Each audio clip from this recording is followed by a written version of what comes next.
Beer è un prodotto esclusivo Azienda Agricola Pancera, il buon seme, i buoni frutti.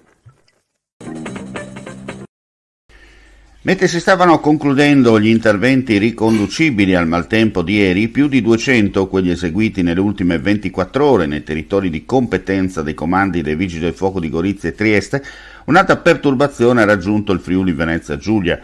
Al momento, a causa della stessa, la zona più colpita è quella di Lignano, per la quale la sala operativa di Udine ha già ricevuto una trentina di richieste di soccorso, per la maggior parte riguardano danni per allagamenti, per i quali sono impegnate squadre dei distaccamenti dei Vigili del Fuoco di Lignano, Latisana, Codroipo e della sede centrale di Udine. Anche i Vigili del Fuoco di Gorizia e Trieste sono impegnati per interventi dovuti a questa seconda ondata che nuovamente ha provocato allagamenti nella zona del Monfalconese e dell'area giuliana, con caduta di alberi.